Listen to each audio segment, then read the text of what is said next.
What's going on, guys? So on this video I want to share with you all something that kind of makes me nervous and a little scared to share, but those are contributing reasons as to why I want to share this, and that is why I got into health and fitness, what my transformation story is as to why I got the performance in the body and really where my mind is today. So flashback to when I was in elementary. I was this very imaginative kid. Like, I had a big imagination. I was into video games and toys. And I had a really great childhood. Great family, great dad, great mom. Everything was good. And that is until I got into 6th grade, where I started experiencing major challenges. I remember selling candy, making a lot of money, like hundreds of dollars, selling candy into 6th grade. And one day I'm like walking outside of school, because we're end of school, and as I'm exiting, I have finished making my last transaction, and here I am walking to my bus ramp, zipping up my bag. And as I'm zipping up my bag, this big dude comes up to me, trips me, and I had an ugly fall, really bad fall, flat on my face and my chest, and I see my bag go flying right before I fall, and I look up, everyone's just taking my candy because this dude's encouraging them to, and he's taking them too. They take all my candy, and I just remember everyone laughing, and I'm just right there in the middle of that. And I went home feeling so scared, horrible, insecure. I had so many negative emotions that from that point on, it affected how I was going to be for the many years.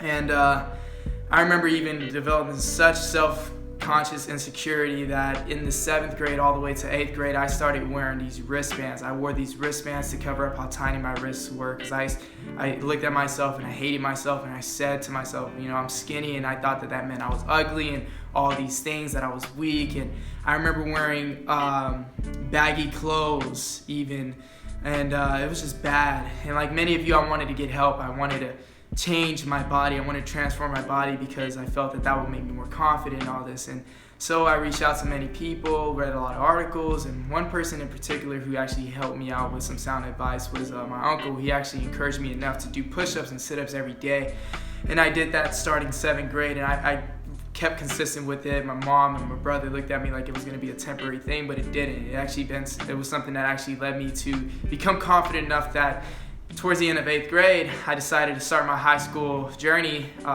taking off the wristbands, and to go into my 9th grade year with less insecurity.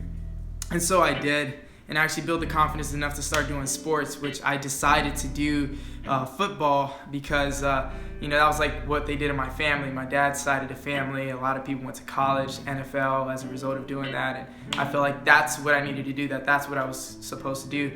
And that didn't work out. I remember 9th grade year not making the team after going through so much hard struggle trying to make the team, and I felt really miserable. And fortunately, my dad invited me to come stay with him going into my sophomore year to go to a brand new school, George Ranch, and where I can probably play football. And so I did. And I moved, I go to this new school, and everything's going well, and I found out I wasn't really that good at football my sophomore year.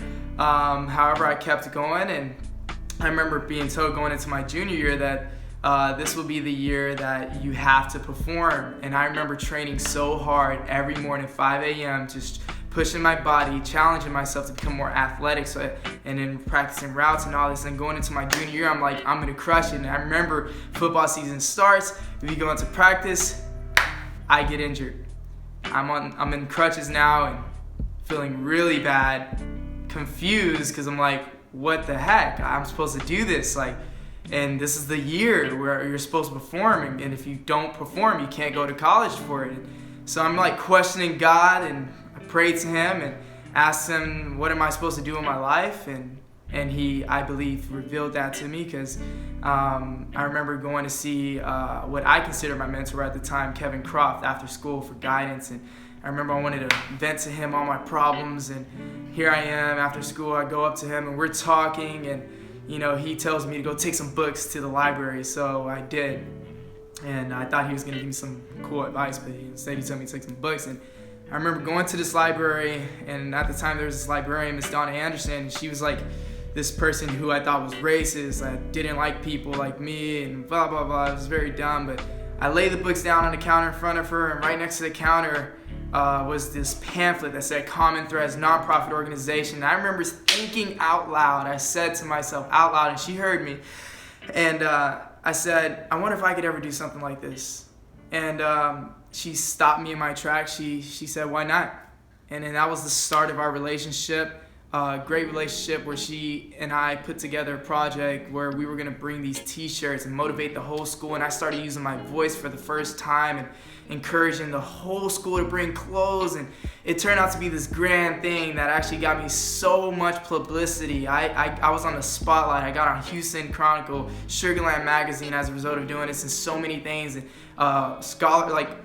scholarships and these potential scholarships and from here and there, different great universities like HBU, and it was just an experience that I've never had before, and I was doing so well. And then at the end of my junior year, my dad goes to California with my stepmom, and I decided to throw a party.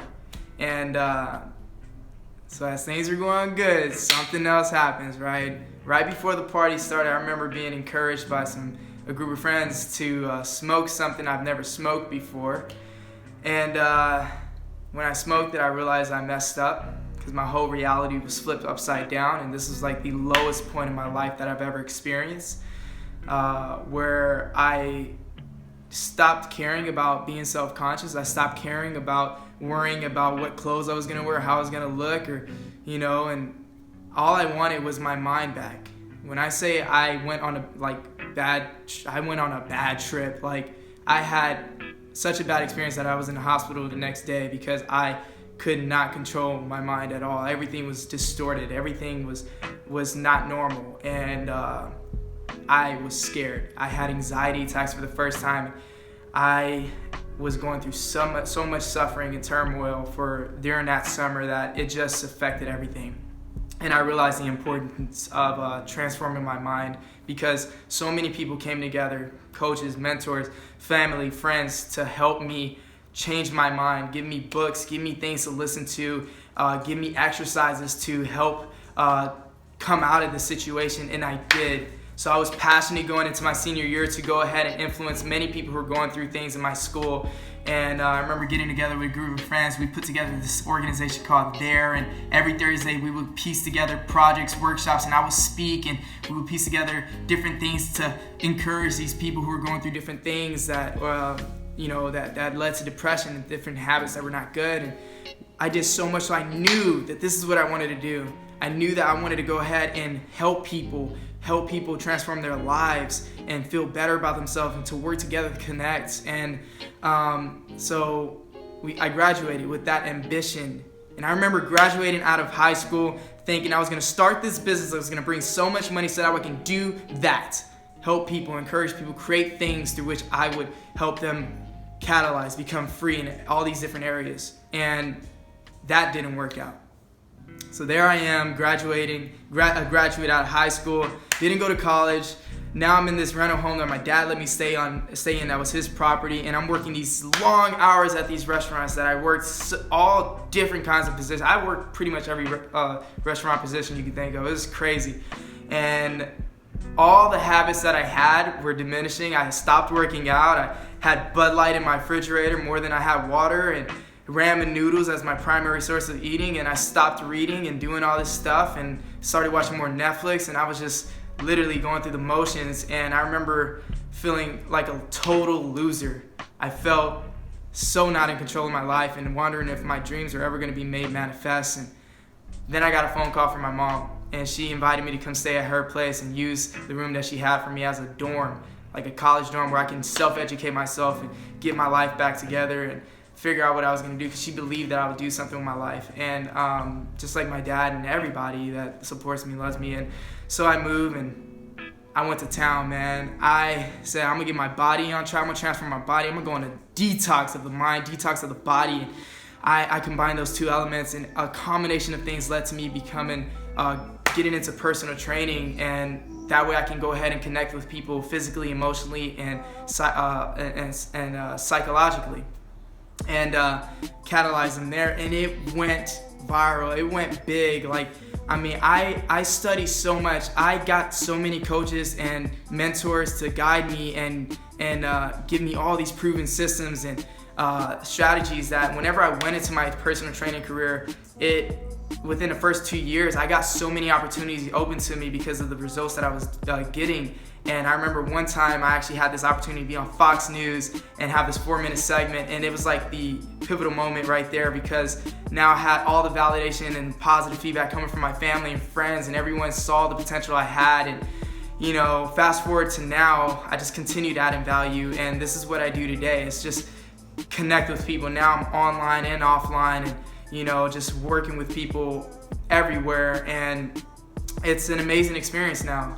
I look at my life and I see how much control I have over the way I eat and energy and the people that I connect with and the way I'm able to prepare for certain things and compensate, and just my confidence now and the way I see my life going and how I'm able to, you know, how I live in my own place now and have everything going the way I've wanted them to go, and and the way I'm able to plan and do all these things, and it's just an amazing experience. And my encouragement to you guys through telling my story as to where I am right now and where I was is that you too will believe that nobody can keep you from achieving whatever it is that you want, that the barriers that are restricting you to your destiny are actually within you, and that you, if you would just believe in yourself, regardless of whatever happens to you, that you can come out of any situation that may not be favorable, that regardless of where you came from, that this is the moment right now where you can decide to change it all around and go forward into that destiny